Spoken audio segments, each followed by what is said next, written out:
السلام علیکم ورحمۃ اللہ وبرکاتہ۔ درود ہو محمد و آل محمد پر صلی اللہ علیہ وآلہ وسلم۔ آپ دیکھ رہے ہیں ہمارا یوٹیوب چینل روشن راستہ برائٹ پاتھ۔ بسم اللہ الرحمن الرحیم۔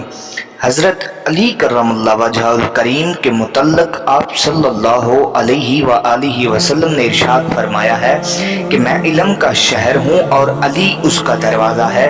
جناب علی کرم اللہ وجہ الکریم نے علم حضرت محمد مصطفیٰ صلی اللہ علیہ وآلہ وسلم سے سیکھا اور آپ کی ساری زندگی آپ کے ساتھ رہے۔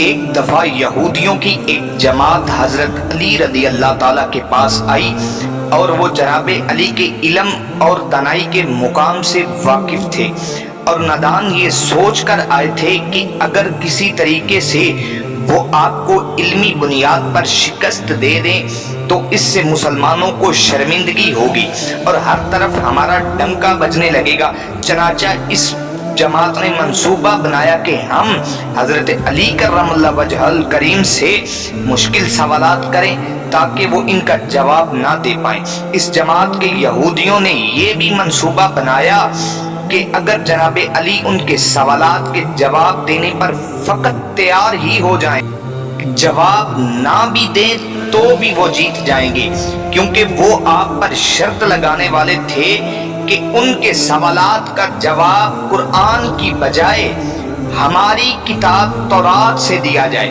اگر باب علم اس بات پر راضی ہو گئے تو انہیں قرآن سے ہٹنا ہوگا۔ یہودیوں کی یہ جماعت اپنے دانشور راس الوجود کی قیادت میں حضرت علی کے پاس آئے اور بولے، اے علی، ہم لوگوں نے آپ کے علم کا بہت چرچا سنا ہے۔ حضرت علی مسکرا کر بولے، تو کیا اس بات کی تصدیق کرنے آئے ہو؟ راس الوجود بولا، ہم آپ سے چند سوالات کرنے آئے ہیں، آپ کو ان کا جواب ہماری کتاب تورات سے دینا ہوگا۔ اگر آپ نے سب کے سامنے ان سوالات کا ٹھیک جواب دے دیا تو ہم آپ کو باب العلم مان لیں گے۔ حضرت علی نے یہودیوں کا چیلنج قبول کر لیا اور بولے، اگر میں تمہارے سوالات جو کہ میں ابھی تک جانتا نہیں کہ کیا ہے ان کے جواب دینے میں کامیاب ہو گیا تو تم لوگ اسلام قبول کر لو گے۔ یہودی اس بات پر آمادہ ہو گئے کہ اگر ان کے تمام سوالوں کے جواب انہیں تورات سے مل گئے تو وہ یہودی مذہب چھوڑ کر اسلام قبول کر لیں گے، اور یہ اس بات کی دلیل ہوگی کہ جن سے آپ نے علم سیکھا ہے وہ یقیناً اللہ کی طرف سے بھیجے گئے نبی ہیں۔ دونوں فریقوں میں معاملات طے ہو گئے، سب لوگوں کو بلا لیا گیا تو یہودیوں کی طرف سے راس الوجود چہرے پر فاتحانہ مسکراہٹ لے کر فاتح خیبر سے علم کے تکبر میں بولا، اے علی، اس ایسی چیز کا نام بتائیں جو خدا کے لیے نہیں ہے۔ یہودی یہ جانتے تھے کہ مسلمانوں کی کتاب میں درج ہے ہر چیز خدا کے لیے ہے، اس بات کا جواب باب علم کے لیے دینا ناممکن ہوگا۔ مجمع میں بیٹھے تمام افراد سوچ میں ڈوب گئے کہ کائنات میں کوئی ایسی چیز بھی ہے جو خدا کے لیے نہ ہو۔ تب حضرت علی نے بغیر کسی توقف کے فرمایا، تم جاننا چاہتے ہو کون سی چیز ہے جو اللہ کے لیے نہیں ہے؟ تو اس کا جواب شرک ہے۔ اللہ ہر قسم کے شرک سے پاک ہے۔ تمام مجمع جو بیٹھا سن رہا تھا بے ساختہ واہ واہ کہہ اٹھا۔ تو راس الوجود نے دوسرا سوال کیا اور بولا، اے علی، یہ بتائیں کہ وہ کون سی جگہ ہے جہاں اللہ موجود نہیں ہے؟ حضرت علی بولے، اللہ ہر جگہ موجود ہے۔ اس پر راس الوجود بولا، اس سوال کا جواب آپ ہمیں ہماری کتاب سے دیں۔ حضرت علی المرتضیٰ نے فرمایا، کیا تمہاری کتاب میں یہ نہیں لکھا کہ موسیٰ علیہ السلام کے پاس ایک فرشتہ آیا؟ آپ نے اس سے پوچھا وہ کہاں سے آیا ہے؟ تو اس نے جواب دیا کہ وہ 7ویں آسمان سے آیا ہے۔ پھر ایک فرشتہ آیا، اس سے پوچھا کہ وہ کہاں سے آیا ہے؟ تو وہ بولا کہ وہ زمین کی 7ویں گہرائی سے آیا ہے۔ موسیٰ علیہ السلام نے دونوں سے سوال کیا، تمہارے قریب وہاں کون تھا؟ تو وہ بولے، ہمارے قریب وہاں ہمارا رب تھا۔ بس معلوم ہوا کہ بلندیوں کی انتہا ہو یا پستیوں کی انتہا، رب ہر جگہ موجود ہوتا ہے۔ یہ جواب سن کر یہودی